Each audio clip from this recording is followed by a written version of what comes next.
Santo Laurentius hidup pada abad ketiga. Ia adalah seorang dari ketujuh diakon Roma di bawah Paus Santo Sixtus II. Mereka bertugas untuk memberikan bantuan kepada fakir miskin. Pada masa itu, umat Kristiani mengalami penganiayaan yang hebat dalam pemerintahan Kaisar Valerian. Kaisar memerintahkan agar Paus Santo Sixtus II beserta ke-6 diakon lainnya dijatuhi hukuman penggal, sehingga tinggallah Laurentius seorang diri.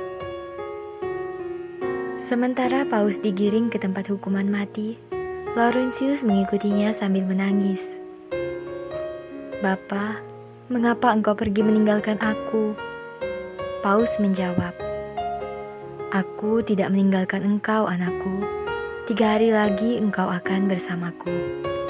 Laurentius amat gembira karena ia juga akan diperbolehkan menerima piala kemartiran. Laurentius membagi-bagikan semua uang yang masih ada padanya kepada mereka yang membutuhkan.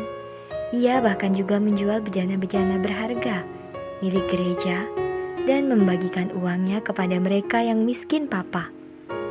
Cornelius yang pada waktu itu menjabat sebagai penguasa Roma mengira bahwa gereja menyimpan suatu harta karun yang tersembunyi. Maka Cornelius memanggil Laurentius dan berkata kepadanya, "Aku tahu bahwa menurut ajaran kalian harus menyerahkan kepada Kaisar segala milik Kaisar. Allahmu tidak membawa uang ke dunia ketika ia datang. Ia hanya membawa ajarannya. Jadi berikanlah uangnya kepada kami. Kalian boleh menyimpan ajarannya."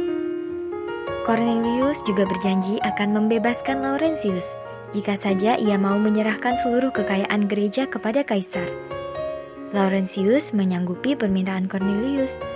Ia minta diberi waktu 3 hari untuk mengumpulkan seluruh harta gereja.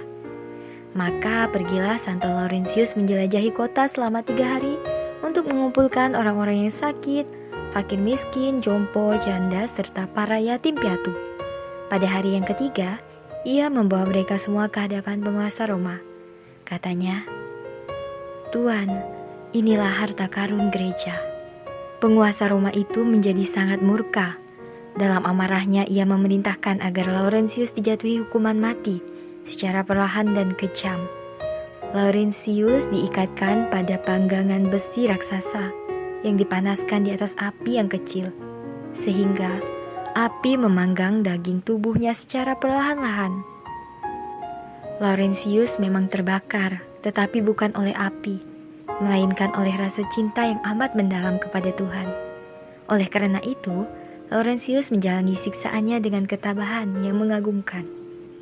Tuhan juga memberinya kekuatan dan sukacita yang luar biasa, hingga Laurentius masih sempat bercanda. "Balikan tubuhku," katanya kepada Algojo. "Yang sebelah sini sudah matang." Kemudian, "Ya, sudah cukup matang sekarang." Sementara Laurentius terbaring sekarat, wajahnya memancarkan sinar surgawi. Laurentius berdoa agar penduduk kota Roma bertobat dan berbalik kepada Yesus, dan semoga iman Katolik menyebar ke seluruh dunia. Usai mengucapkan doanya, Laurentius pergi menjumpai Yesus, Paus Sixtus, dan semua para kudus di surga. Keberanian serta ketabahan Laurentius menyentuh banyak orang, sehingga banyak penduduk Roma yang akhirnya bertobat. Santo Laurentius wafat pada tanggal 10 Agustus 258. Pestanya dirayakan setiap tanggal 10 Agustus. Demi menghormatinya, Kaisar Konstantinus membangun sebuah basilika yang indah. Nama Santo Laurentius ada di antara para kudus dalam doa syukur agung pertama dalam misa.